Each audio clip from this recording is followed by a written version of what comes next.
चिट्ठी आई है चिट्ठी आई है, चिट्ठी आई है चिट्ठी आई है, चिट्ठी आई है वीरा की चिट्ठी आई है।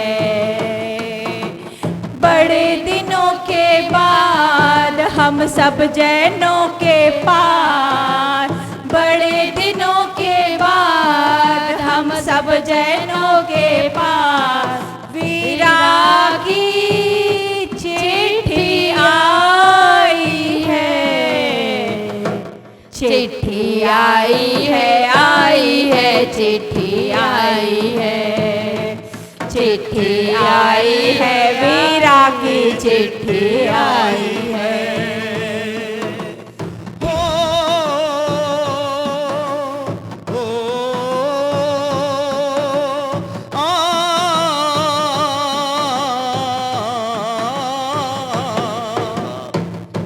ऊपर अपना नाम लिखा है, अंदर ये पैगाम लिखा है।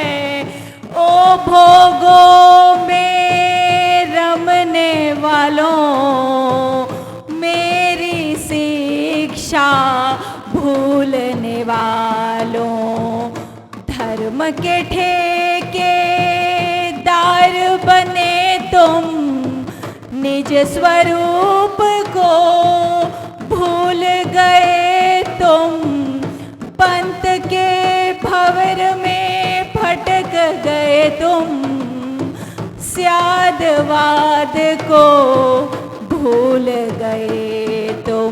देख के तेरी ये नादानी बहुत ज्यादा हम रोते हैं। चिट्ठी आई है, चिट्ठी आई है चिट्ठी आई है, चिट्ठी आई है वीरा की चिट्ठी आई है। नमोस्तु गुरुदेव, नमोस्तु। सभी लोग स्थान ग्रहण कर लें। कल के सामने आ मेरे गुरु, जय हो जय हो जय हो। जरा तस्वीर से तू निकल कर सामने आ मेरे गुरुदेवा, मेरे गुरुदेवा, मेरे गुरुदेवा, मेरे गुरुदेवा, मेरे गुरुदेवा। आचार्य भगवान गुरु विनम्र सागरी महामुनि लाल जी की जय हो। मेरे गुरुदेवा, मेरे गुरुदेवा। ओम नमो अरिहंताणम, ओम नमो सिद्धाणम, ओम नमो आयर्याणम, ओम नमो वजायाणम, नमो लोय सौव सावूनम, नमो लोय सौव सावूनम। ओम नमो अरिहंताणम, ओम नमो सिद्धाणम, ओम नमो आयर्याणम, ओम नमो वजायाणम, नमो लोय सौव सावूनम, नमो लोय सौव सावूनम। जयकारा गुरुदेव का। गुरु के छुए चरण के मेरे भाग्य खुल गए। नमन करूं मैं सौ सौ बार, जय हो। नमन करूं मैं सौ सौ बार, श्रद्धा भक्ति चित में था, जय हो। श्रद्धा भक्ति चित में था, रग रग का अभिमान घटे, रोम रोम गुण करे विहार, जय हो। रोम रोम गुण करे विहार। पाया सुबोध धन, पाया सुबोध धन, पाया सुबोध धन। जय हो। भाग्य खुल गए, गुरु के छुए चरण के मेरे भाग्य खुल गए। हो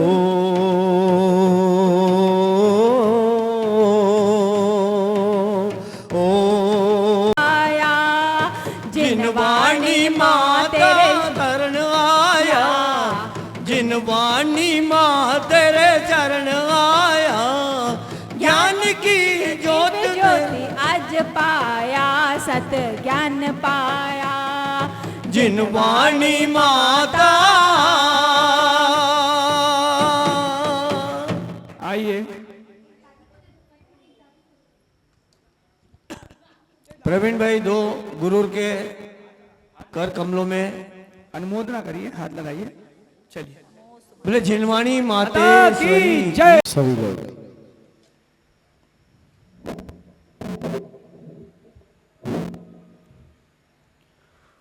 ओम नमो अरिहंतारणम। ओम नमो अरिहंताणम। ओम नमो सिद्धारणम। ओम नमो सीताणम। ओम नमो आयर्याणम। ओम नमो आयर्याणम। ओम नमो वज्रायणम। ओम नमो वज्रायणम। ओम नमो लोहिषवशाहुणम। ओम नमो लोहे सवसाहुणम। ओम नमो लोहिषवशाहुणम। ओम नमो लोहे सवसाहुणम। आपने आपको आप में वर लिया। आपने आपको आप में वर लिया। चेतना को स्वयं में प्रखर कर लिया। चेतना को स्वयं ही प्रखर कर लिया। वीतरागी प्रभु हे महावीर जिन।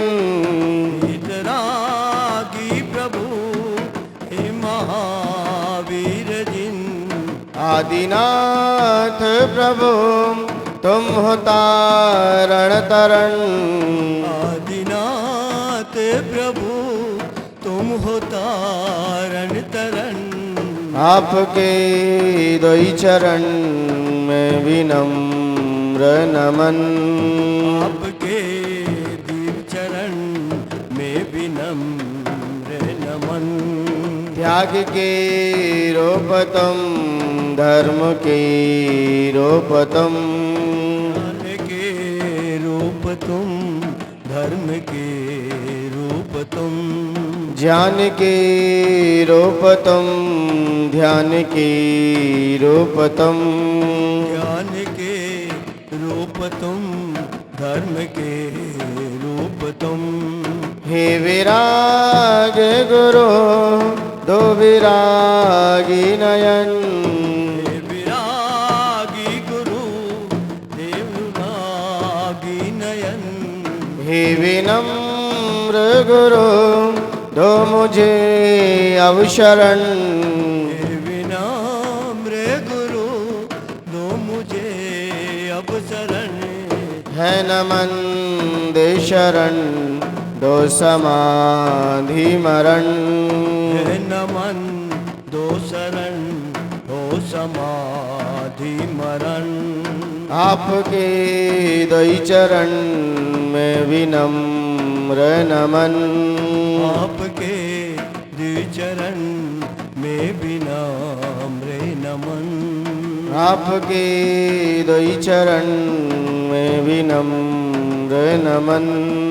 आपके द्विचरण में विनम्र नमन। जय बोले अनंतानंद सिद्ध परमेष्ठी भगवान की। प्रथम तीर्थ श्री ऋषभनाथ भगवान की। देवाई देवी कजारण चिंतामयी पारसनाथ भगवान की। धर्म तीर्थ शासन नायक अंतिम तीर्थंकर भगवान महावीर स्वामी की। परम पूज्य आचार्य भगवंत गुरु श्री मान तुंग महामराज की। आचार्य भगवंत गुरु श्री विराट सागर जी गुरुदेव की। उच्चारणाचार्य 108 श्री विनम्र सागर जी गुरुदेव की। अहिंसामयी जैन धर्म की। जय बोले 108 श्री विनत सागर जी महाराज की। 108 श्री विस्मत सागर जी महाराज की। मुनि संघ की। हतामर प्रणत मौलिमणि प्रभाण मुद्योतकं दलितपापतमोवितानं सम्यक्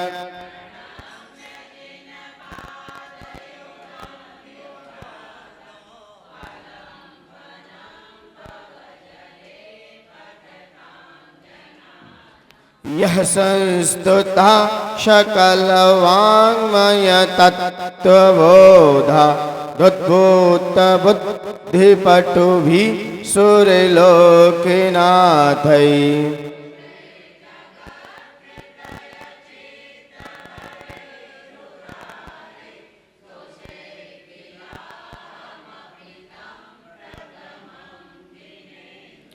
ओमादिनाथ मरुनंद जिनेश्वरहन क्लेशं तनुष्य कुरुना श्वयसा प्रतापम इक्षाको वंश रिपुमर्दन दिव्य योगिन दुष्टग्रहादिकृत विघ्न विनाश दक्ष दुष्टग्रहादिकृत विघ्न विनाश दक्ष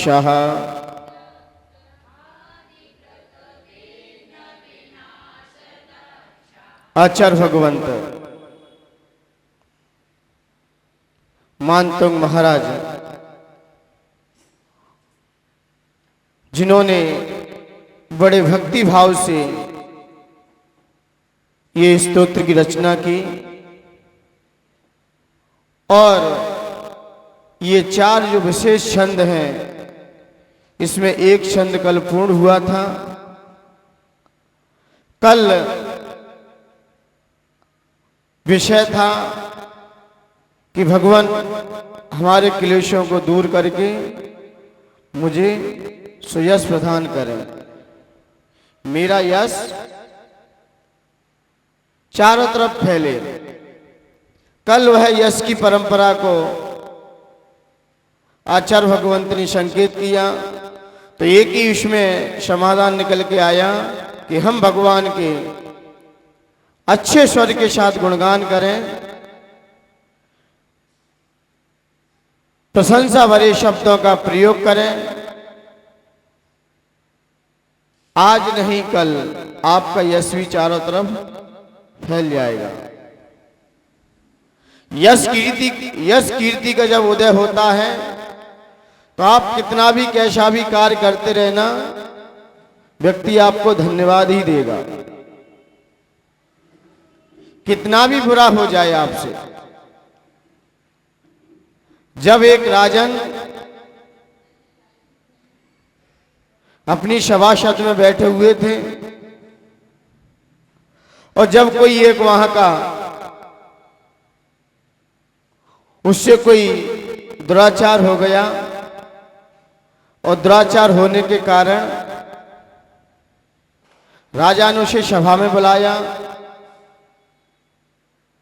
और सभा में बुलाकर जब सामने आया और आते ही किया किसी और ने था लेकिन फंसा किसी और को दिया गया था, लेकिन वो तो आ गया था, सज्जन था और उसे ऊंचा सुनाई भी देता था। लेकिन जैसे राजा ने अपने सैनिकों से कहा कि इसने ऐसा कार्य किया क्यों है, तब कुछ लोगों ने कहा किया किसी और ने है, ये तो बीच में आ गया है। लेकिन कुछ लोग कह रहे नहीं इसने भी किया है। तो जैसे ही राजा ने उसके सैनिकों से कहकर जब गाल में थापड़ लगाने के लिए बोला कि इसके गाल में एक चांटा मारो, तो जैसे उसने चांटा मारा वो टोपी लगाए हुए था तो टोपी नीचे गिरी और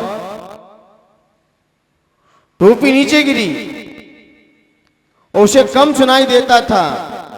तो जैसे झापड़ लगा और टोपी में एक छोटा सांप था वो नीचे गिर पड़ी और उसकी आवाज नहीं आती थी कानों में। जैसे झापड़ लगा तो आवाज भी आ गई वापस। जब यश कीर्ति का उदय होता है ना, तो आप किसी के साथ कितना ही बुरा कर लेना, लेकिन उसे तो वहां लाभ ही हो गया। उसे क्या हुआ? लाभ हुआ। मतलब उसकी जयकार हुई, उसने जयकार लगाई, राजा धन्य आपकी वजह से मेरा। उसे नहीं पता कि मैं क्यों आया हूं यहां, क्योंकि उसे सुनाई नहीं दे रहा था। अब राजा के पैर पड़े, राजा आप धन्य हो, आपने मेरा जीवन सुधार दिया। क्योंकि वो सांप टोपी से निकला, रेंगने लगा। छोटा सा था, लेकिन वो सांप चाहे छोटा हो चाहे बड़ा हो, जहर तो बराबर ही होता है। जहर में कमी नहीं रहता, काटेगा छोड़ेगा नहीं। तो वो तो धन्यवाद देने लगा। और हम दूसरों के साथ कैसा भी व्यवहार करें, लेकिन जिसका पुण्य का उदय होता है ना, उसको तो वहां जहां देखो वहां लाभ ही लाभ होता है। जहां देखो वहां लाभ ही लाभ होता है। उसे तो लाभ ही हुआ। हमारा कहने का अभिप्राय यह है कि जब हमारा यश कर्म का उदय आता है, तो लोग कितने भी कहीं भी चले जाएं, लेकिन उसकी यश की पताका को रोक नहीं सकते। मीठी मीठी वाणी ही व्यक्ति का व्यक्तित्व बताती है, और इससे ही हमारी मीठी वाणी बोलने से भी हमारा यश फैल जाता है। वाणी में मिठास हो, आप शब्द भी कहो तो मीठे स्वर से कहो। कठोर वही शब्द आप कठोरता से कहोगे तो आपका यश भी रुक जाएगा। प्यार से कहो। दूसरी बात थी, हम जब भी करें दूसरों की प्रशंसा करें, निंदा आलोचना से दूर रहें और सत्य का साथ दें, सत्य का समर्थन करें। झूठ का साथ दिया तो आपका यश घट जाएगा। किसी को वचन दिया है, वचन निभाना चाहिए। किसी के साथ विश्वासघात नहीं करना चाहिए, क्योंकि जिसने भी विश्वासघात जिसके साथ किया है, तो आचार्य भगवंत कहते हैं कि विश्वासघात करने वाला, विश्वासघाती आचार्यों ने बहुत सारी योनियों में उससे संदर्भ किया है। वो आगे चल के कुत्ता, चांडाल आदि पर्याय में उसका जन्म होता है, आदि दुर्गतियां हो जाती हैं। इसलिए मान्यवर यहाँ पर कल ये चर्चा करते हुए कहा, आइए आज के छंद को अपन देखते हैं और पढ़ते हैं। निकाल लीजिए किताब। कष्ट प्रणाश दुर्तौक समय कहे तो,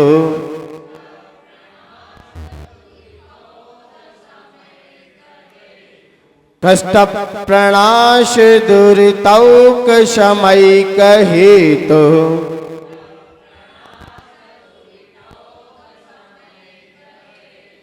रंभो निधौ निपततां भवनामि नाम सिद्धम,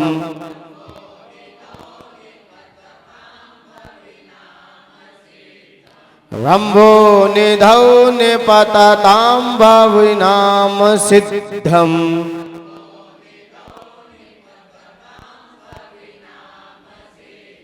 ध्यानाग्निनेह विधि कर्म शमिन्धनानाम्,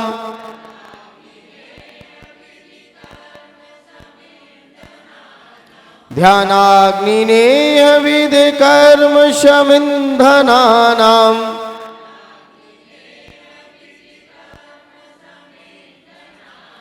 भस्मीकृते प्रणवनाथ नमोस्तु तुभ्यम्,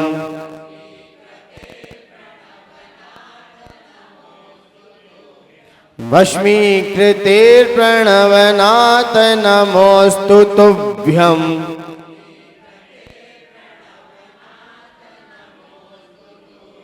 बोलिए।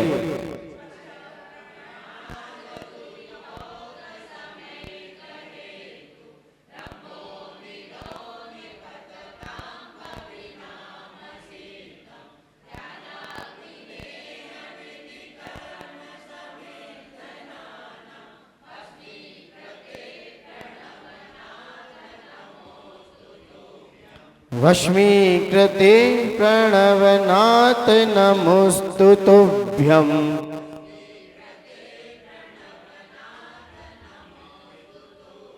Any problem?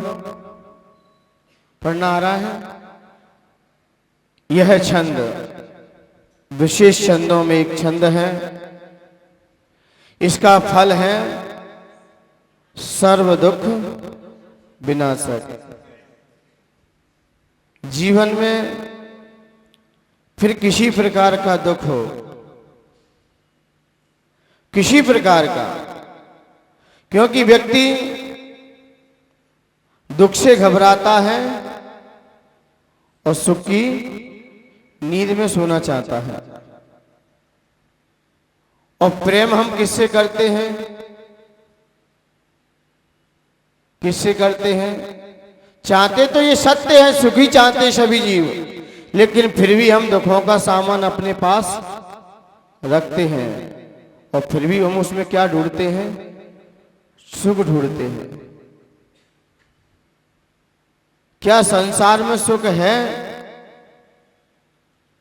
संसार में ही सुख है। संसार में ही सुख है और संसार में ही दोनों चीज यही है। मैंने संसार में ही सुख है और संसार में ही दुख है। बस आपकी समझ का फेर है, क्योंकि ज्ञानी व्यक्ति भी हमारे बीच रहे, वो भी सुखी से ही रहे, और भी व्यक्ति रहे वो यहां दुखी से रहे। लेकिन हम कल्पना क्या करते हैं? जिसके पास ज्यादा वैभव होता है वो सबसे बड़ा सुखी है, और जिसके पास कुछ नहीं है वो बहुत दुखी है। हम वस्तुओं से कल्पना करते हैं। जिसके पास ज्यादा सामान हो जाए तो हम उसे क्या समझते हैं? ये तो बहुत सुखी होगा। अब उससे जाके पूछिए कि वो स्वयं सुखी है कि नहीं। पूछिए आप जाके उससे। जब उसके पास जाओगे, जब संत महात्मा के पास एक व्यक्ति आया, बोले गुरुदेव मैं बहुत दुखी हूं, बहुत पीड़ा में हूं, बहुत संकट में हूं। तो गुरु महाराज ने कहा संकट में हो? बोले हाँ बहुत संकट में हूं। तो उसने कहा कि आपको दुनिया में जो सर्व सुखी दिखाई देता हो, आप उससे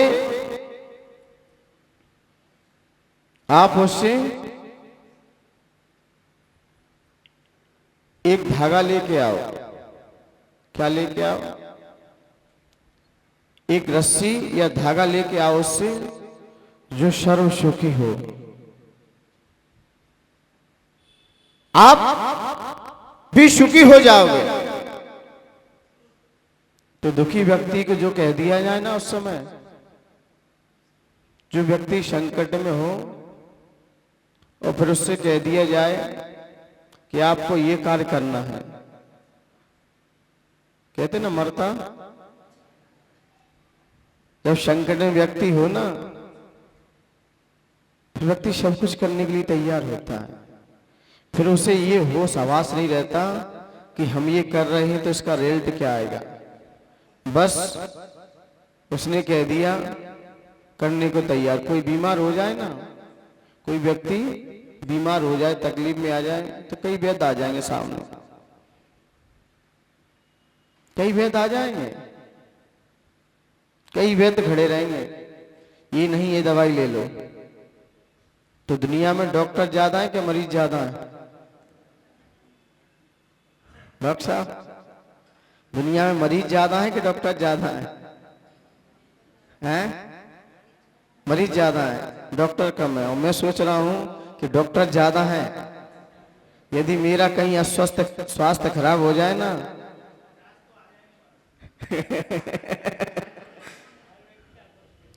स्पेशलिस्ट तो बाद में आएंगे, अनुभवी बहुत आ जाएंगे, पहले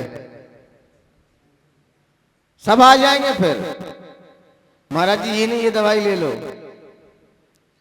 ये नहीं ये ले लो। बताओ मरीज ज्यादा है डॉक्टर साहब के डॉक्टर ज्यादा है? मेरे हिसाब से तो डॉक्टर ज्यादा है, फ्री की सलाह देने वाले।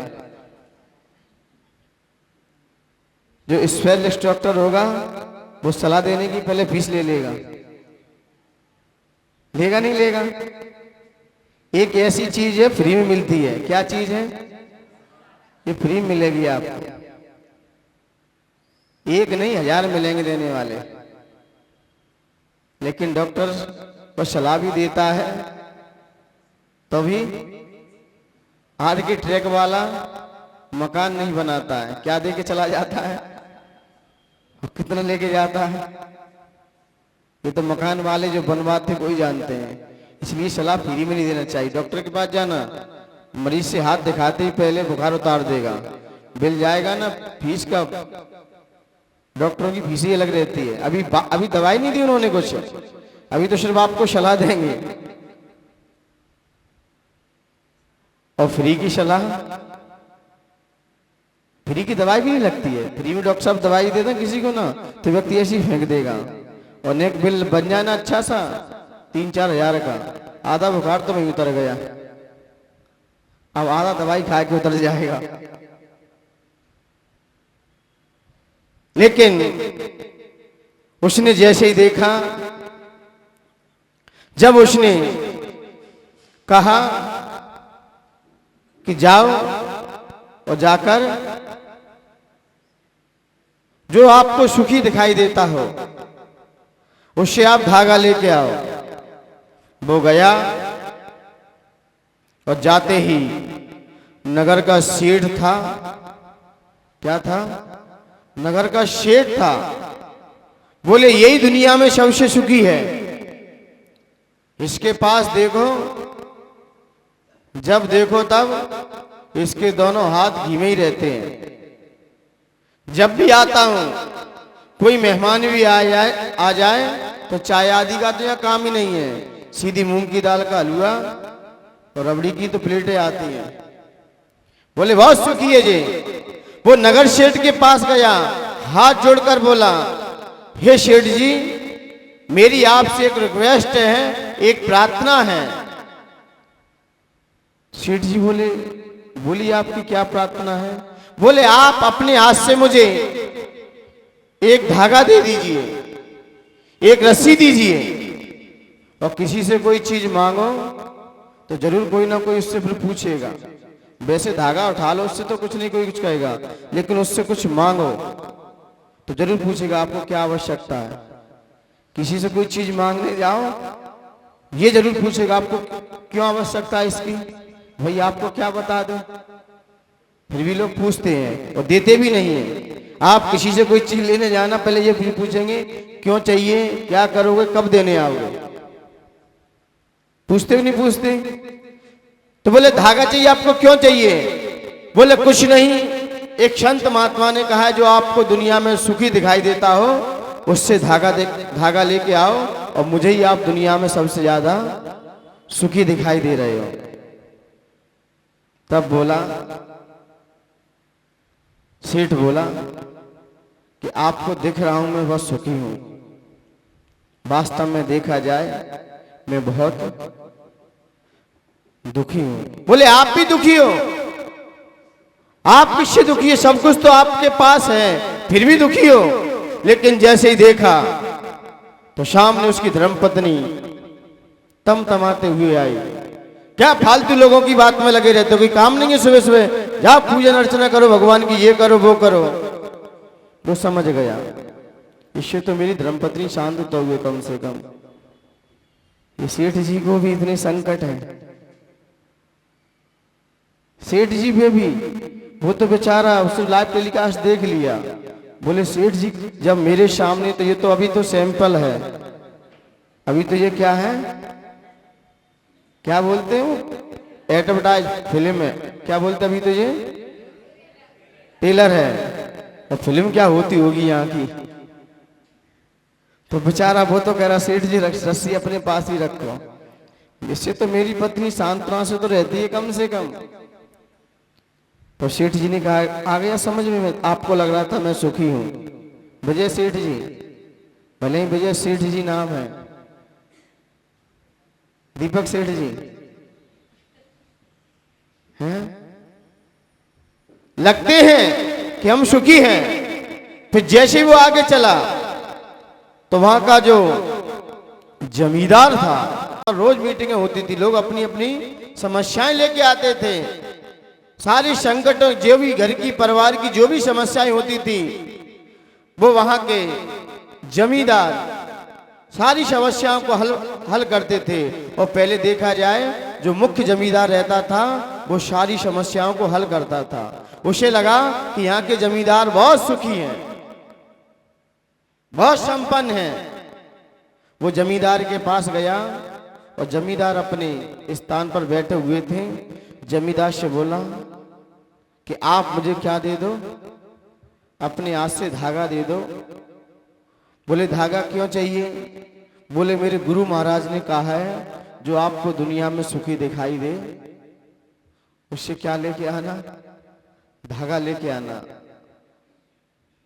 बोले क्यों कहा उन्होंने?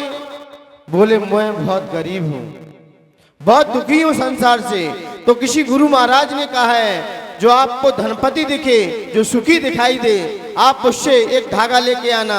और मुझे लगता है आपसे बड़ा दुनिया में सुखी हमें कोई दिखाई नहीं दे रहा। आप क्या हो? आप ग्रामपति हो। आप पढ़ते ना आलोचना पाठ में, ग्रामपति जो होवे दुखिया के दुख तो होवे। आप दुखी प्राणियों के दुखों को भी धोते रहते हो यहाँ पर, और मुझे ही आप दुनिया में जब प्राणियों के दुखों को धो रहे हो तो आप तो सुख में ही रह रहे होगे। कोई आम व्यक्ति पहुंचे तब तो दे दे, लेकिन बात संत की पहुंची है ना, तो संत ने भेजा है।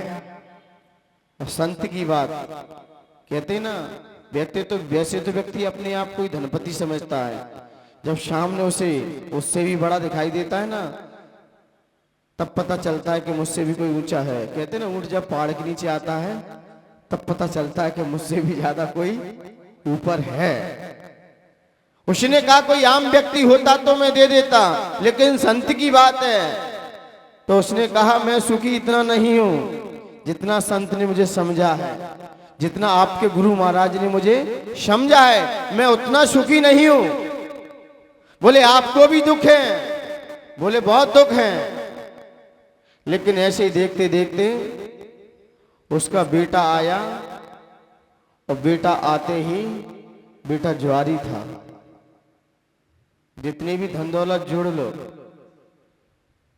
लो कोई बात नहीं, पुत्र भी ऐसे ही पैदा हो जाएंगे, जैसा तुमने कमाया है ना वैसे ही चला जाएगा। पूत कपूत और पूत सपूत तो का धन संचय, जोड़ के रख लो। और कपूती पैदा हो गए तो आप जोड़ के रख जाना, वो एक झटके में चला जाएगा। तो जैसे ही पुत्र सामने आया, एक तो थोड़ी सी पिए भी था और उसके पीछे कर्जदार बहुत सारे लगे। तो उसने कहा, जैसे ही वो अपने पिता के पास आया तो बहुत सारे उसके पीछे लोग भाग रहे थे। तब उसने ग्रामपति ने कहा बेटा क्या बात हो गई? बोले पिताश्री आज मैंने बहुत बड़ा अपराध कर दिया। बोले क्या? आज मैंने बहुत बड़ा जुआ खेल लिया। तो ग्रामपति भी किस में आ गए? अब संकट में आ गए, अब वो भी दुखी होने लगे। बोले क्यों खेला आपने? क्या करे संगति का असर आ गया। तो उसने देखा इससे तो मेरा बेटा ठीक है, घर पे कम से कम मेरी आज्ञा और अनुशासन में तो रहता है। किस में रहता है? मेरी आज्ञा और अनुशासन में तो रहता है, ऐसे बड़े अपराध तो नहीं करता। तो उसने लाइव टेलीकास्ट वहां भी देख लिया। बोले मुझे लग रहा था कि ग्रामपति ही सुखी होंगे। वहां से जैसे ही देखा, आगे चल के उसे एक सामान्यता से एक सज्जन दिखाई दिए, सिर्फ एक लंगोटी में रहे, जिंदगी भर रहे एक लंगोटी में, और आज घुस गए। कहते ना, तो गांधी जी का क्या आता है, जिंदगी और बिताया लंगोट में, और आज घुस गए 500 के नोट में। तो जैसे उसे एक लंगोट वाला दिखाई दिया सामने, वो शांति से बैठे थे। बोले इन जैसा हमें सुखी दुनिया में कोई नहीं दिखाई दे रहा है। उनके पास गया, उसने कहा आप ही एक धागा दे दीजिए, आप भी मुझे सुखी दिखाई दे रहे हैं। लेकिन जैसे ही वो गया तो उसने कहा मेरे पास तो लंगोटी है, ये चाहिए, ये भी दे सकता हूं मैं आपको, मेरे पास और कुछ नहीं है। बोले ये लंगोटी का धागा है, ये ले जाओ, और मेरे पास कुछ नहीं है। बोले फिर आप किससे पहनोगे, धागा तो मुझे बड़ा चाहिए और लंगोटी में तो धागा उतना ही है। तो वो लंगोटी का धागा लेके आया। बोले आपको ये धागा किसने दिया? बोले एक संत महात्मा मिले थे मुझे, एक लंगोटी में थे, उन्होंने मुझे ये धागा दे दिया है, ये उन्होंने ही दिया है, उनसे ही लेके आया हूं। बोले और किसी ने नहीं दिया? बोले और कोई दिखाई नहीं दे रहा था मुझे। तब उसने कहा, संत महात्मा भी लंगोटी लगाए बैठे थे, उन्होंने भी अपना रूप चेंज कर लिया था। जिनसे वो शिक्षा लेने गया, उन्होंने ही अपनी लंगोटी का धागा उसे दे दिया। उसे ये होश नहीं था कि ये गुरु महाराज ने अपना रूप भी चेंज कर लिया है, उसे ध्यान ही नहीं था।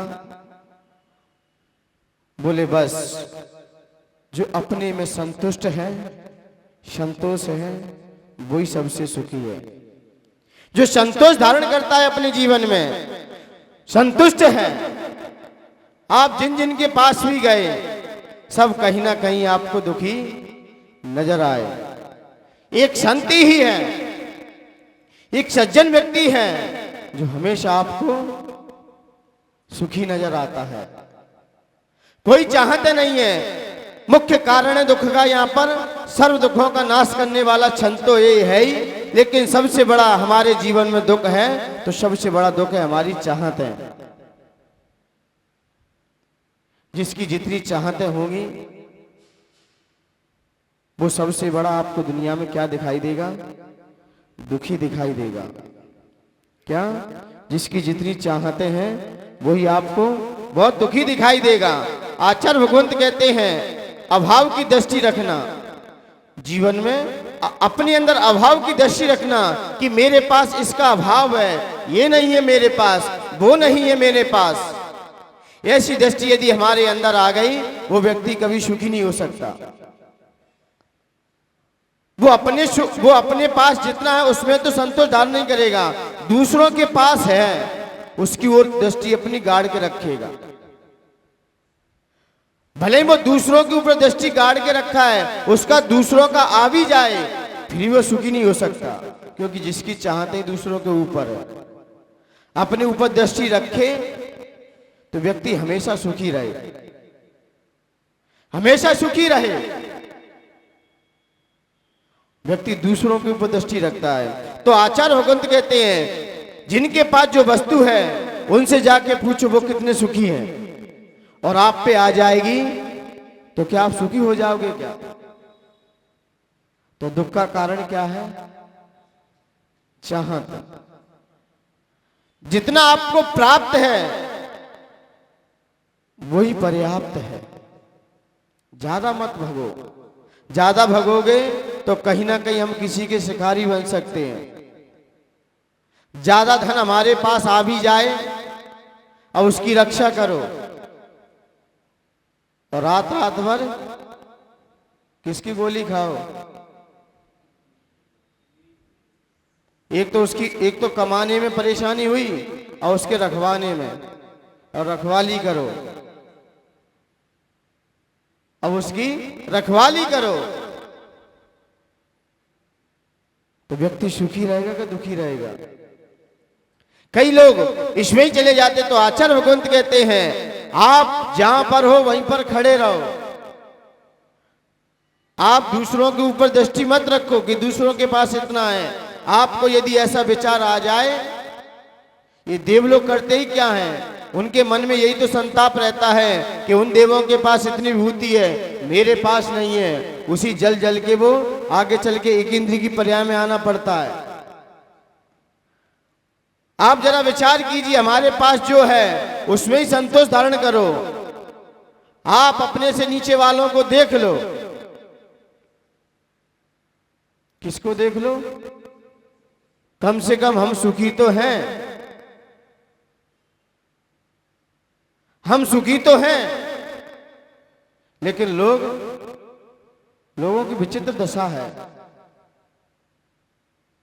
मैंने कई बार कहा है प्रवचन में, व्यक्ति यदि होटल पे जाए ना भोजन करने, तो क्या कहेगा? घर जैसा भोजन दे दो। और घर पे पत्नी से क्या कहेगा?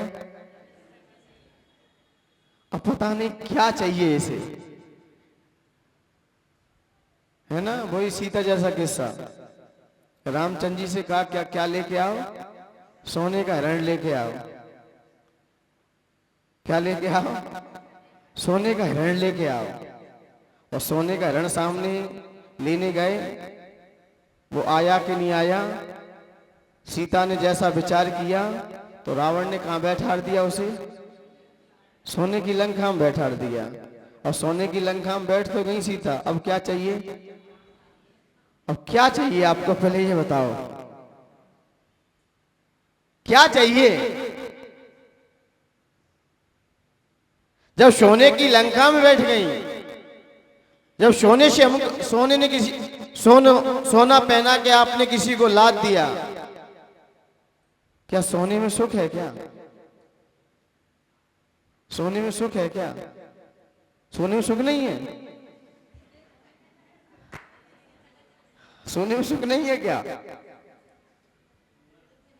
है? एक व्यक्ति ने पूछा, ये नहीं पता लंका सोने की थी या नहीं थी, ये तो कैन सुनने की बात है। तो एक व्यक्ति ने कहा, वो खंडभाई का था, बोले लंका सोने की थी। वो कैलासन जी ऐसे थे, उन्होंने कहा कि लंका सोने की थी। बोले आपको कैसे पता है? बोले देखी तो मैंने भी नहीं है, लेकिन लंका सोने की थी। बोले कैसे? अब उसमें कुंभकर्ण जैसे 6-6 महीना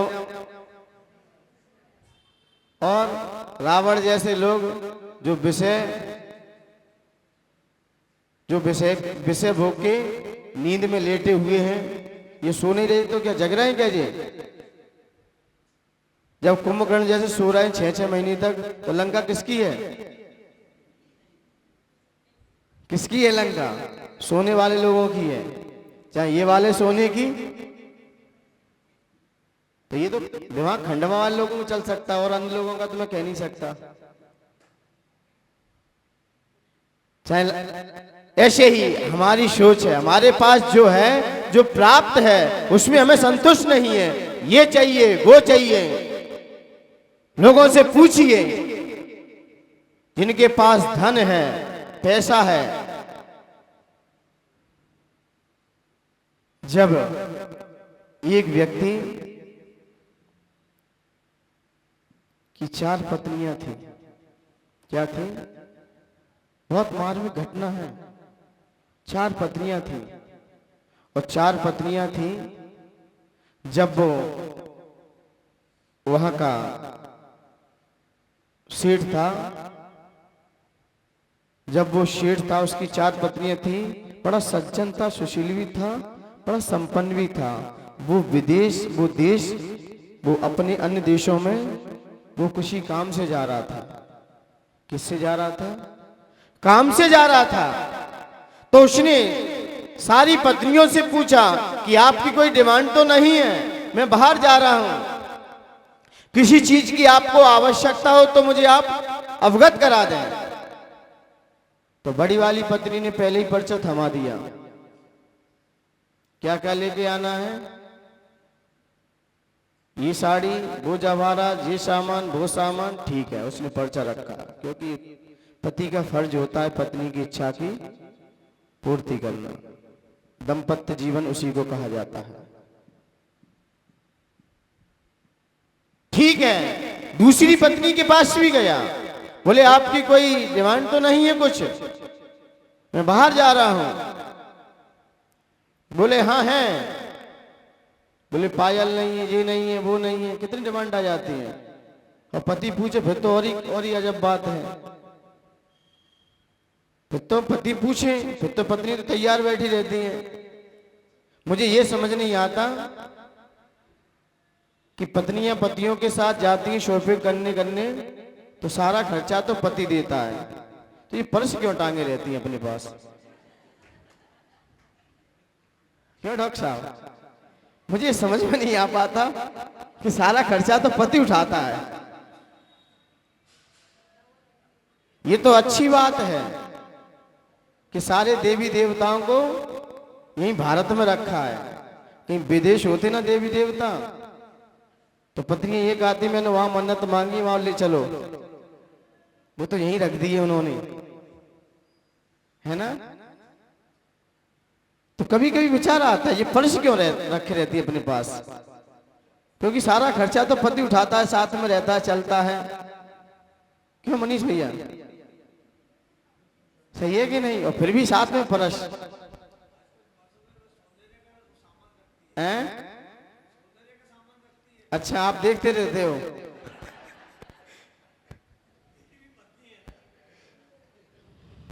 आप मेरे पास कह लेना, यहां पर, यहां बैठी तो नहीं है, तभी कहा है आपने। हाँ, आप कहीं भी देखो बैग ऐसे टंगा रहेगा जैसे कि यही खर्चा पूरा। ब्याह शादी में भी जाएंगी तो पर्स पहले रहेगा, और खर्चा कौन उठाते हैं? सारा पेमेंट बारात का कौन करता है? क्यों कैलाश चंद जी, मैं झूठ तो नहीं बोल रहा हूं? कैलाश चंद जी कह रहा बिल्कुल सत्य बोल रहा है। अभी भी हम जब भोपाल गए थे ना, सबके पर्स टंगे थे, और खर्चा किस पे आ रहा था?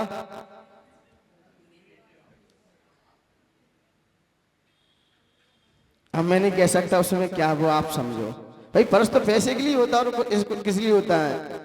जब उसने अपनी दूसरी पत्नी से पूछा कि आपकी कोई डिमांड तो नहीं है, बोले हाँ है। बोले क्या है? क्या बोलते, नेकलेस बोलते, क्या बोलते हैं हार को, हैं? हाँ, वो हार वगैरह क्या क्या होता है, उसने भी बिल दे दिया। तीसरी पत्नी के पास गया तो उसने भी कहा हाँ मेरे पास भी कुछ वस्तुओं का अभाव है, आप ये लेके आना। तो उसने भी अपना कुछ बिल साथ में पर्चे में बना के दे दिया, तीनों का रख लिया उसने। जब चौथी छोटी पत्नी के पास गया, और छोटे व्यक्ति वैसे ही दिमाग वाले होते हैं, माता पिता भी या तो छोटे के पास रहेंगे या फिर बीच का। तो जैसे ही वो छोटी पत्नी के पास गया, उससे कहा कि आपकी कोई डिमांड तो नहीं है कोई, तो उसने भी अपनी डिमांड रख दी। चारों की डिमांड लेकर जब वो चला, कुछ समय बाद जब आया, और आते ही वो सबसे छोटी पत्नी के पास पहले गया। किसके पास गया? छोटी के पास गया। और घर की बड़ी पत्नी हो, बड़ी मालकिन हो, और किसी के पास कोई चला जाए तो बड़ी पत्नी फिर देखो तुम, उसे फिर कुछ नहीं दिखाई देता। वहां क्यों गए सबसे पहले? मैं घर की बड़ी हूं, मालकिन हूं, मुझसे पूछ के तो करो। मुझसे तो आपने पूछा ही नहीं, सीधे आते ही आप वहां चले गए, तो वो तो तम आ गई। यही तो अहम व्यक्ति को मारता है। यही व्यक्ति को इतना बड़ा अहम होता है, व्यक्ति को मार जाता है। जैसे वो तमतमाई तो उसी के पति ने कहा धैर्य रखो थोड़ा। फिर क्रम से वो छोटी पत्नी के पास गया, फिर सीधा बड़ी पत्नी के पास आया। तो बड़ी पत्नी ने कहा मुझे नहीं चाहिए आपका कोई सामान। बोले क्यों? बोले आप पहले छोटी पत्नी उस छोटी के पास क्यों गए? बोले मैं क्यों गया, ये मेरा विषय है। बोले आपका विषय नहीं, मेरा भी कुछ हक है आपके ऊपर। और फिर उनकी हाँ में हाँ, ना में ना मिलाया जाए तो फिर तो पारा गर्म हो सकता है। उसने बहुत संतोष दिया, लेकिन कहाँ धारण करने वाली है। बोले आप वहां क्यों गए? तब उसने कहा कि मैंने सबसे पूछा कि आपको क्या आवश्यकता है, क्या आवश्यकता है। सभी ने अपने अपना डिमांड रखा। फिर उसने क्या मांगा? उसने कुछ नहीं मांगा। उसने कहा मुझे सिर्फ आप चाहिए। क्या चाहिए? मुझे वस्तु नहीं, आप हो तो वस्तु की कीमत है। आप हो तो ये पायल, ये मंगलसूत्र की कीमत है। और आप नहीं हो, ये मंगलसूत्र क्या कर लेगा? आप हैं तो मंगलसूत्र भी शोभा को प्राप्त होता है। आप हो तो बिछिया भी शोभा को प्राप्त होते हैं। आप है तो माथे का सिंदूर भी शोभायमान होता है। आप हैं तो मेरा स्वागन भी शोभायमान होता है। और आप चले गए, आप चले गए तो क्या है मेरा? क्या है मेरा? आप हो, बस आपको देखकर ही मैं सुखी हूं। ये वस्तुओं से सुख नहीं है मुझे। और लोग वस्तु के पीछे भागते हैं और व्यक्ति को भी अपना लोग वस्तु के पीछे भागते हैं और फिर व्यक्ति को भी छोड़ देते हैं। लोग वस्तुओं से कीमत करते हैं, व्यक्तित्व भूल जाते हैं। वो क्या है हमारे बीच, ये सब भूल जाते हैं। हम वस्तु को पकड़ते हैं। वस्तु जब तक आती रही तब तक तो हम उससे प्रेम प्रीति करते रहे, और वस्तुओं का अभाव हुआ हम किनारा कर जाते हैं। इसलिए कहा है यदि हमारे जीवन में सुख में तो सब साथ देंगे, लेकिन जैसे ही संकट आता है तब पता चलता है कि अपना कौन है, पराया कौन है। तब पता चल जाएगा आपको कि अपना कौन है, पराया कौन है। जब हमारे जीवन में थोड़ा सा दुख आ जाए, कोई संकट आ जाए, संकट आए तो पुत्र की परख विवाह के बाद चलती है। विवाह के बाद पुत्र की परख हो जाएगी कि पुत्र अपना है कि पराया है। क्योंकि कहते हैं ना, बेटियां लाइफ तक और बेटा वाइफ तक। रोहन भैया, बेटियां इसलिए वर्षा दीदी कोई लाडली नहीं है, क्योंकि बेटा वाइफ तक रहता है और बेटियां लाइफ तक रहती हैं। जितने भी माता पिता हैं, देखिए बेटियां वो होती हैं कि आपको संकट आए तो दौड़ के आ जाएंगी, और बेटा माता पिता की बुराइयां ससुराल में खड़ा खड़ा सुनता रहेगा। और लेकिन बेटियां ससुराल में उनके मायके की बुराई करके तो देख ले। और बेटा है अपने ससुराल में अपने माता पिता की खड़ा खड़ा सुनता रहता है। इसलिए बेटे की परख कब होती है? विवाह के बाद। ये अपना खून है कि किसी और का है?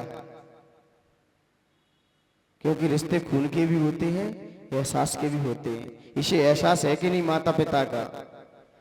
पुत्र की परख विवाह के बाद हो जाएगी और पुत्री की परख जवानी में हो जाएगी। कब होगी परख इसकी? जवानी। जब जवानी आएगी तब पता चलेगा पुत्री अपनी है कि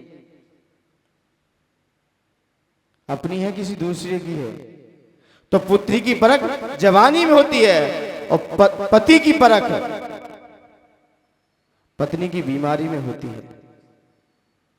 जब पत्नी बीमार हो, अब पति की परख हो जाएगी कि पति सिर्फ चाम से ही प्रेम कर रहा था, मेरे रूह से ही प्रेम कर रहा था, कि मुझसे कर रहा था। परख हो जाएगी उसकी, पति की परख पत्नी की बीमारी में और पत्नी की परख उसकी गरीबी में।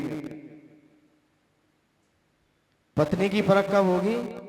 जब पति पे गरीबी बीत जाए, गरीबी आ जाए, तब किसकी परख होगी? पत्नी की परख हो जाएगी। थोड़ा सा संकट आ जाए पति पर, गरीबी आ गई, क्या दिया आपके माता पिता ने? घर से न्यारा कर दिया, घर दे दिया, घर से ही भगा दिया। अरे धन्यवाद दो, आपको पति इतना बड़ा खरा कर दिया, ये पति दे दिया, और क्या चाहिए? जमीन जायदाद तो आप खुद कमा लोगे। एक स्वस्थ आपको इंसान दे दिया, वो तो भूल जाता है। थोड़ा धन वैभव कम बढ़ हो जाए तो पार टूट पड़ते हैं, घर में संकटों का सामना हो जाता है। अरे पति मिला यही बहुत है। लोगों के पास धन तो बहुत है, पति का भाव है, उस पत्नी की क्या इज्जत है? फिर लोग किस दृष्टि से निहारेंगे उसे? देखेंगे पति कैसा भी हो, फिर गरीबी है, एक समय आ चुका है, उसके ठीक है परिवार वालों ने कुछ नहीं दिया है, तो पति तो आपको दे दिया, अब इसकी किस्मत होगी तो आगे बढ़ जाएगा। और धन भी दे दे और नहीं है किस्मत तो अंगार भी काम फिर अंगार बन जाएगा वो काम। तो पत्नी की परीक्षा कब होती है? जब पति पे गरीबी आ जाए। और मित्र की परीक्षा जब होती है, मित्र की परख जब हमारे ऊपर कोई मुसीबत खड़ी हो जाए। जब मुसीबत है, कोई संकट है, तब मित्र की परीक्षा हो जाएगी कि कौन हमारा सच्चा मित्र है, कौन वफादार है हमारा। मुसीबत में मित्र की परीक्षा होती है। वैसे तो कहते हैं हम आपके मित्र हैं, जब मुसीबत आती तब पता चलता है कौन मित्र है अपना, कौन अपना साथ देता है। और भाई की परख जब होती है, जब हमारी किसी लड़ाई हो रही हो, तब पता चलता है ये बाहुबल हमारे पास है कि नहीं। भाई को बाहुबल कहा गया है। जब किसी से लड़ाई हो, झगड़ा हो, तो भाई की परख हो जाएगी। और बहन की परख जायदाद पे होती है। आज की बहन भी जायदाद के प्रति भी जायदाद पे होगी। बहन की परख और औलाद की परख बुढ़ापे में हो जाती है। औलाद की परख कब होती है? जब हमारे ऊपर बुढ़ापा आए, तब पता चलता है औलाद अपनी है कि पराई है। संतान का पता जब हमारे ऊपर संकट है, जब हम बुढ़ापा आ चुका है। अब बुढ़ापे में किसकी आवश्यकता है? दीपक सेठ जी पास है कि बाहर है? बुढ़ापे में पास में रखो अपने पुत्रों को। ये धन वैभव इतना काम का नहीं है। अच्छा भी बाल वृद्ध हुए हैं, बाल से वृद्ध हैं, और दिल तो अभी हाँ मैं तो एक आपके तो और भी है। मैं तो कहावत में आप ये अपने ऊपर ना लें। मैं तो अन्य का भी एक उदाहरण में तो एक आता है, बाकी सब अपने अपने समझ लें, क्योंकि कुछ नहीं पता कब कौन सी घड़ी आ जाए। अभी की बात है, कोई ज्यादा उम्र भी नहीं थी, शायद अम्भा की बात है। जिला मुरैना में अम्भा पड़ता है, मुनि विज्ञ सागर जी की जन्मभूमि है वैसे वो। तो उनके ही शायद परिवार में एक बहन के छोटे भाई के सबसे बड़े भाई थे। 10 लक्षण पर्व में उन्होंने अभी घटना है, अच्छे थे, बिल्कुल सज्जन थे, वो श्रेष्ठ थे, कोई ऐसा कोई बीमारी छोटी मोटी लगी रहती है, लेकिन पता नहीं था कि इतना भी हो जाएगा सामने। 10 लक्षण की पूजा अच्छे भक्ति भाव से कराई। क्षमा वाणी का पर्व भी अच्छे से मनना चाहिए। और वो थे तो सबको लेके चलते थे। लेकिन शायद उत्तम आकिंचन या उत्तम ब्रह्मचर्य के दिन थोड़ा सा स्वास्थ्य खराब हुआ और रात में लेटे थे और लेटे लेटे ही सुबह का उगता हुआ सूर्य भी। तो जैसे ही पता चला हो क्या गया, तो क्षमावाणी के पर्व के दिन उठावनी हुई।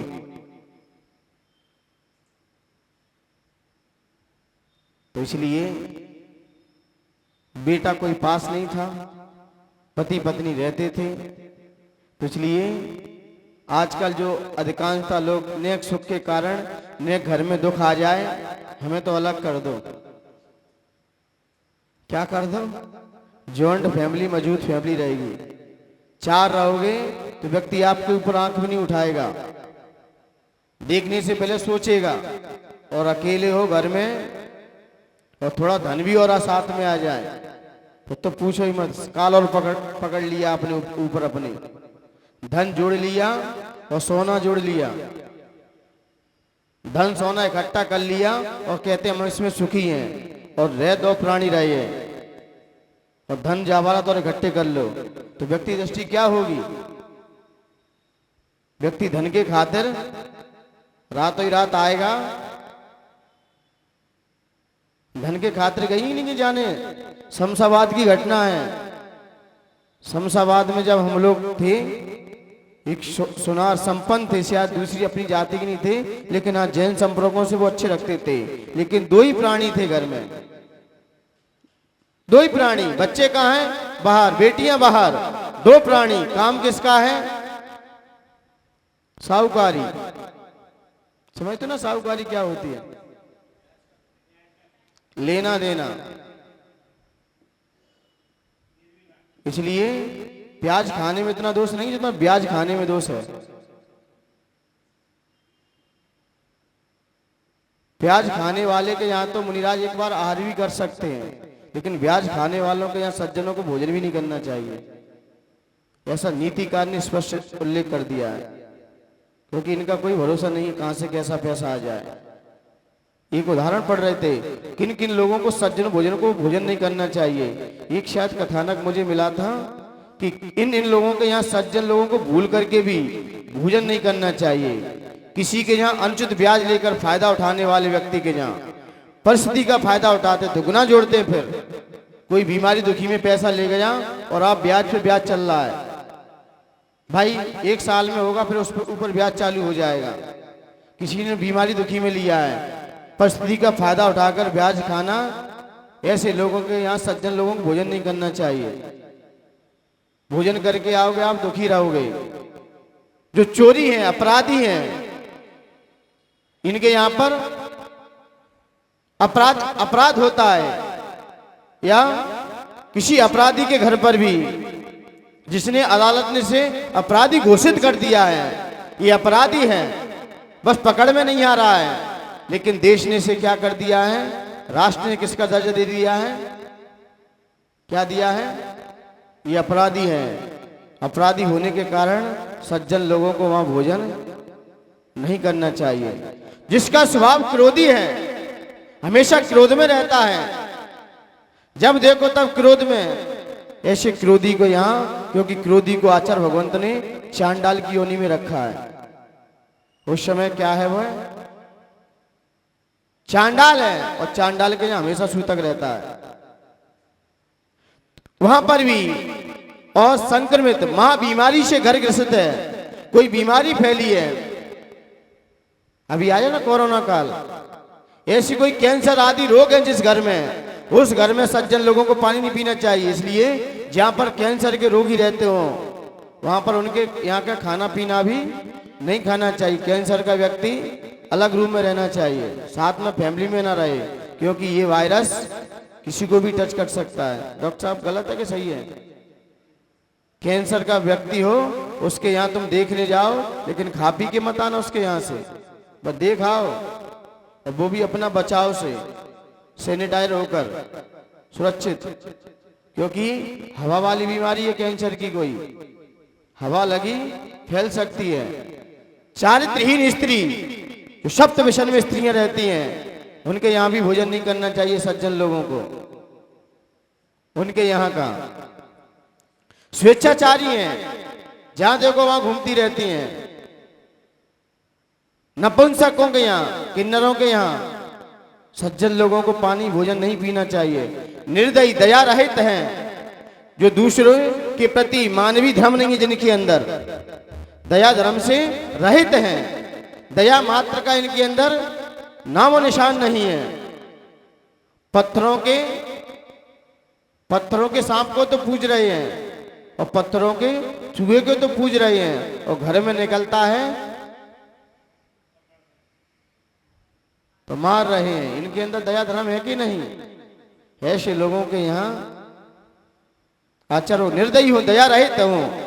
और यहाँ पर निर्दयी राजा भी क्यों ना हो, प्रजा का ध्यान नहीं रखता हो, प्रजा को कष्ट देता हो, दुख में रखता हो प्रजा को, ऐसे लोगों के यहाँ भी भोजन नहीं करना चाहिए। चुगलखोर, जो यहाँ की बात वहां करता हो, चुगलखोर का कोई प्रायश्चित नहीं है। किसका काम है चुगली? मंथरा, नारद। ऐसे लोगों के यहाँ भोजन नहीं करना चाहिए। क्यों? जैसा खाओगे अन्न, जो नशीले पदार्थ का सेवन करते हो उनके हाथ का भी भोजन नहीं करना चाहिए। इनको देना भी नहीं चाहिए। नशीले पदार्थ, जो नशीले भक्षण करते हैं, अभी पढ़ रहे थे उसमें चर्चा सागर ग्रंथ में कि जो नशीले सप्त व्यसन में आसक्त है, यदि उसके पीछे हाथी भी भाग रहा हो और बीच में आपको जिनालय मिल जाए, क्या मंदिर मिल जाए, उस जिनालय में प्रवेश ना करे, वो हाथी के पैर के नीचे आ जाए, वो अच्छा, एक ही भाव बिगड़ेगा। और कहीं जिनालय में चला गया, जिंदगी भर उसके भाव बिगड़ते रहेंगे, क्योंकि वो पवित्र स्थान है। जिनालय में जाने से पहले अपने शरीर को पवित्र कर लो, पवित्र कर लो, पावन कर लो। लोग देखे ना, छिपकली देखी ना, छिपकली कल मैं सुना रहा था, वो रात भर क्या करती है?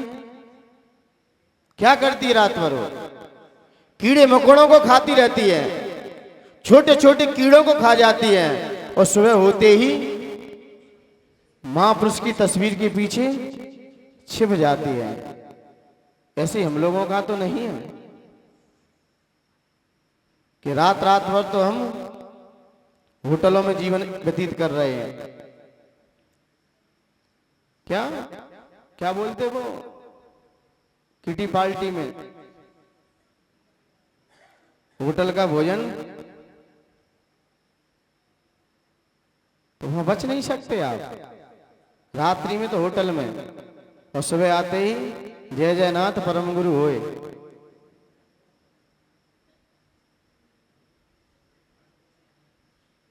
तो इसलिए सज्जन लोगों को, जो इज्जत घर के लोग हैं, वो होटल में नहीं जाएंगे।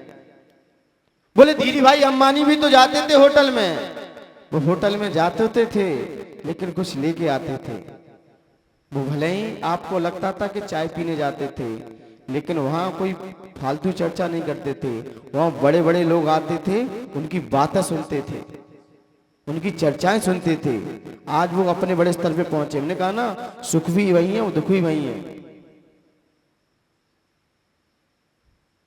जो सज्जन इज्जत वाला व्यक्ति होगा, कभी होटल में पैर नहीं रखेगा, जिसे अपनी मान प्रतिष्ठा का ध्यान है, जो जैन कुल में जिसका जन्म हुआ है, जिसे अपने धर्म पर गर्व है, वो ऐसे अपवित्र स्थानों पर प्रवेश नहीं करेगा। जब आचार्य श्री हमारे गृहस्थ अवस्था में थे, गृहस्थ अवस्था में, तो उनके साथ दोस्त फैमिली वाले कुछ लड़के थे, उनको भोजन करना था, भूख लग रही थी। तो उन्होंने कहा मैं नहीं जाऊंगा आपके साथ होटल। तो उन्होंने कहा कि आप बाहर खड़े रहना, मैं भोजन करके आ रहा हूं। क्या करके आ रहा हूं? भोजन करके आ रहा हूं। तो आचार्य ने कहा तो आप भोजन कराना, मैं जिनालय में जा रहा हूं, आप वहां से मुझे ले लेना। क्यों? यहां भी नहीं खड़ा रहूंगा। क्यों? दारू की दुकान पे भले ही तुम दूध पियो, दारू की दुकान पे खड़े होकर भले ही तुम क्या दूध पियो, लोग क्या कहेंगे? क्या कहेंगे? खड़ा होना भी गुनाह है और जाना तो इसलिए सज्जन लोग होंगे, इज्जत जो घर की मान प्रतिष्ठा रखते होंगे,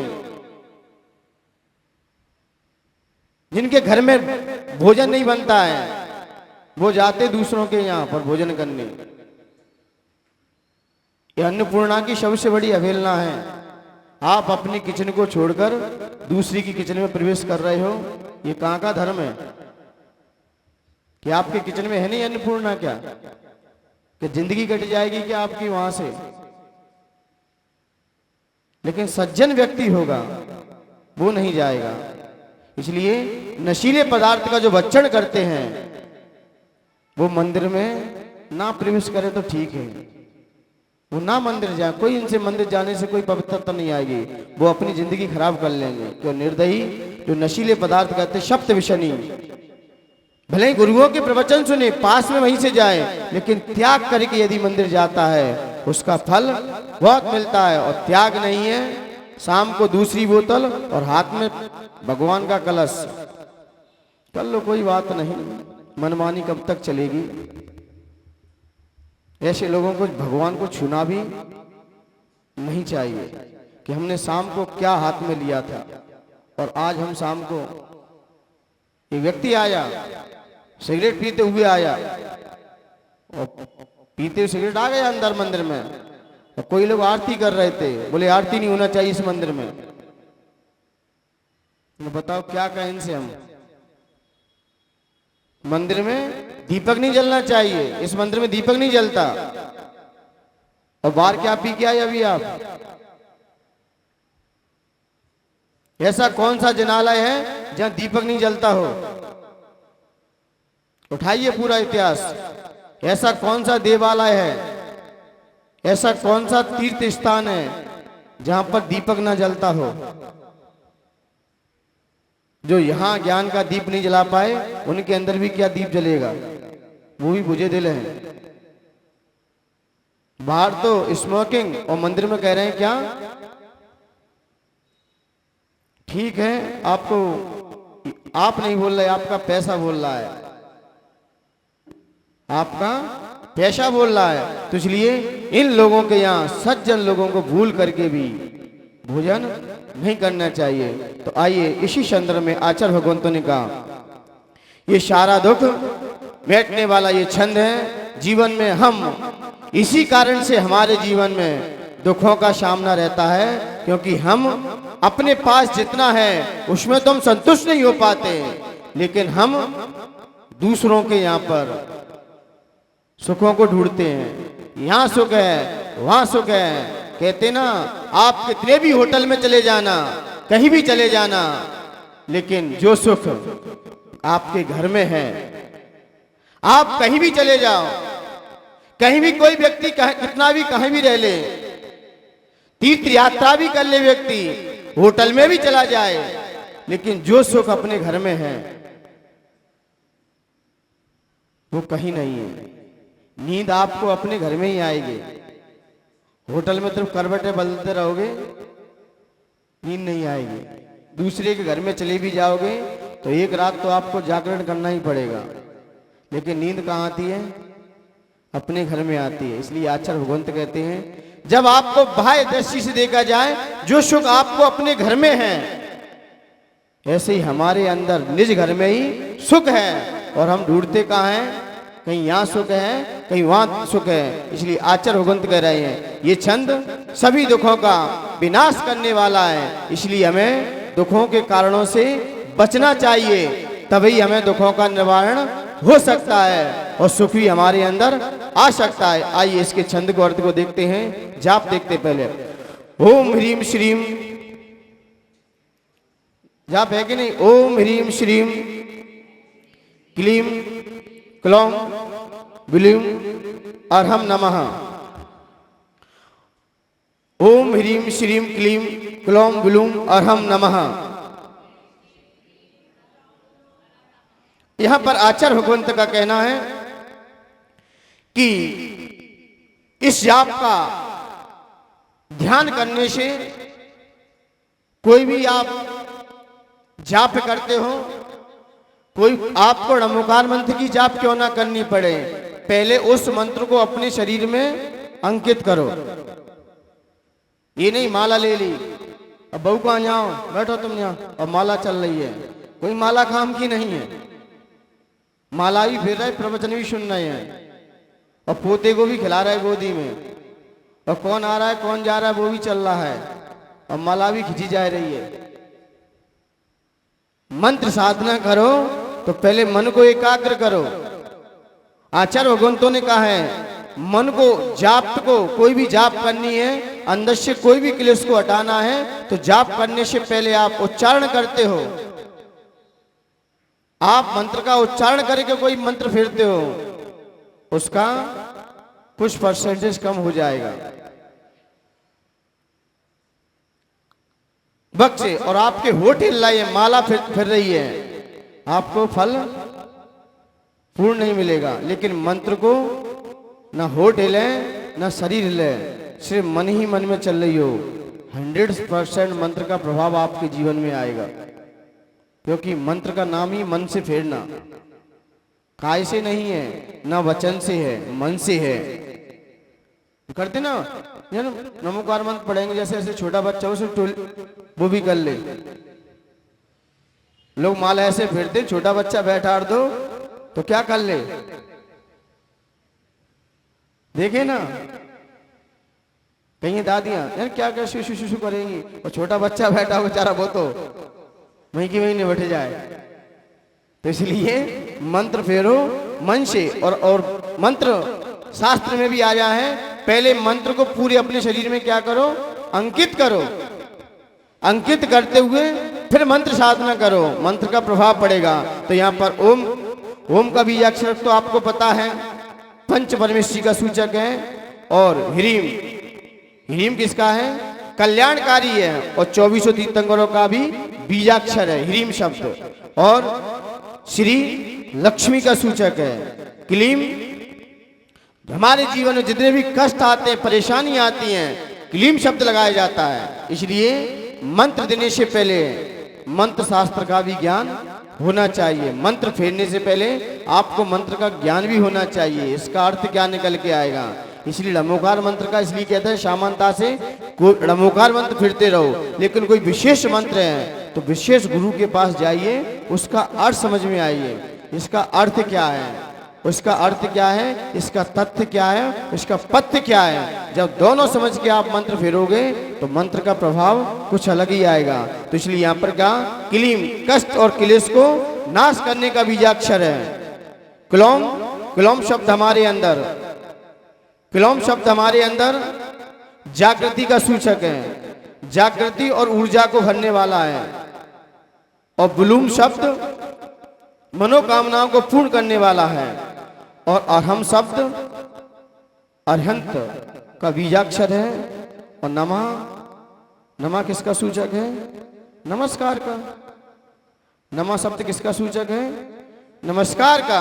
तो यहाँ पर ये बीजाक्षरों का जो ध्यान करते हैं, इन बीजाक्षरों का ध्यान करते हैं, आपके अंदर कोई परेशानी आए बस क्लीम शब्द को अपने अंदर स्थापित कीजिए, सारी बीमारियां धीरे धीरे, इसलिए मन में ही स्थापित करनी। जाप को कमल जाप होती एक, भले ही आप कमल जाप 27 बार दो तब भी भारी पड़ेगी। इसलिए लोग कहते हैं माला किससे फेरना चाहिए, तो मैं कहता हूं माला मन से फेरना चाहिए, ना हाथ से ना मोती से। फिर भी मोतियों को लोगों ने विशेष रखा है, स्फटिक मणि है, टाइगर स्टोन है, हीरे की भी माला है। ये किस तरीके से फेरना चाहिए इसका भी शास्त्र प्रमाण है, लेकिन सबसे उत्कृष्ट प्रमाण यही है कि मन से फेरना चाहिए। कमल को स्थापित करते हुए कमल पर एक एक कमल पर ले जाकर कमल जाप करोगे, बहुत प्रभाव पड़ेगा। ये ऐसी जाप है जो हमारे अंदर मानसिक ताप है, संताप है, हमारे अंदर तनाव है, कलह है, उन सबको नष्ट करने वाला है। आइए इसका अर्थ समझते हैं। इसका अर्थ है कष्ट प्रणाश। क्या कह दिया, कष्ट प्रणाश। प्रणाश कष्टों को नष्ट करने वाले हो। कष्ट प्रणाश क्या है, कष्टों को नष्ट करने वाले हो। समय का मतलब सहू, कष्टों के समूह यानी कि पापों के समूह को हेतु आप कारण हो। पापों के हेतु में क्या हो? आप कारण हो, उसका आप निवारण करने वाले हो। आप हेतु अंबो निधौ समुद्र में पतताम निपतताम गिरे हुए क्या भव्य जन जो संसार समुद्र में जो भव्य प्राणी हैं उनके लिए आप क्या हो? सिद्ध समान हो। आप क्या हो? सिद्ध हो उनके। वो आपको पाकर की वो सिद्धि को प्राप्त कर सकते, इसलिए आप क्या हो? आपका नाम ही सिद्ध है। रुचि पूर्वक ध्यानाग्नि जो ध्यान ने विधि ध्यानानि ने विधि ध्यान रूपी अग्नि से विविध पूर्वक जो आपको विधि पूर्वक आपका ध्यान करता है, आपको अपने अंदर धारण करता है। कर्म सभिन्न धना नाम, वह सारे कर्मों से क्या हो जाता है? कर्म रूपी धन को भी क्या कर देता है? भस्मीकृते, वो भस्म कर देता है। सारा कर्म उसका क्या हो जाता है? भस्म हो जाता है। तो यहाँ पर इसलिए आप क्या हो? तो भ्यम नमस्, इसलिए भगवान आपको मेरा नमस्कार हो। क्या कहा इसमें? हे भगवान, कष्ट और जितने भी दुख संकट हैं, आप उनके दुख संकट पाप समूह को क्या करने वाले हो? दूर करने वाले हो। आप सभी पापों को, कष्टों को एवं सभी प्रकार के पाप समूहों को क्या करने वाले हो? दूर करने वाले हो। और समुद्र में भव्य प्राणी जो गिर चुके हैं, आपका नाम ही सिद्ध है। और जो आपको रुचि पूर्वक ध्यान करते हैं वो भी अपने कर्म ईंधन को भस्म कर देते हैं। इसलिए आपको मेरा नमस्कार हो। आगे अर्थ का अर्थ समझ में? हे भगवान, कष्ट और नष्टों के और पाप समूह के और आप गिरे हुए प्राणियों को, जो समुद्र में गिरे हुए प्राणियों को, आपका नाम ही सिद्ध है। और जो रुचि पूर्वक आपका ध्यान करते हैं वह अपने सारे कर्मों से मुक्त हो जाते हैं। इसलिए आपको मेरा नमस्कार है। आगे अर्थ समझ में? यहाँ पर कष्टों का निवारण करने वाला है और जो संसार में गिरे हुए प्राणियों को उठाने वाला है और पाप रूपी समूह के ईंधन को जलाने वाला है। अरे आदिनाथ भगवान करें गुरुमान तुंग गुणगान, जिन्हें नित्य धोके हमारी है भक्तांबर स्तोत्र की महिमा सबसे न्यारी है कि मोरी सुन लइयो, हृदय में गुण लइयो। पाप समूह समन करते हो, कष्ट नाश तुम करते, भव सागर में गिरे हुए जो पार उन्हें तुम करते। ध्यान अग्नि से हे प्रभु तुमने सारे कर्म जलाए, नमस्कार हो तुम्हें तुम्ही हो भाई। मिटाओ भव सागर की पीर, प्रभु तुम धीर वीर गंभीर, तुम्हारी महिमा न्यारी है भक्तांबर स्तोत्र की महिमा सबसे न्यारी है कि मोरी सुन लइयो, हृदय में गुण लइयो।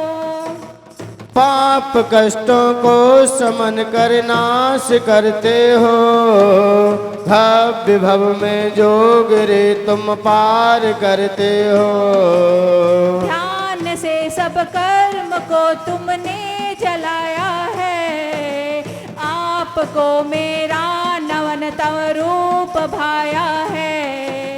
धीर वीर गंभीर बनाए प्रभु वंदन, आदिनाथ गुरुमान तुंग को करो नमन। हो विनम्र भक्तांबर गाऊं, मैं पावन आदिनाथ गुरुमान तुंग को करूं नमन। जय बोले आदिनाथ भगवान की जय। जय बोले आचार्य मान तुंग महामुनि राज की जय।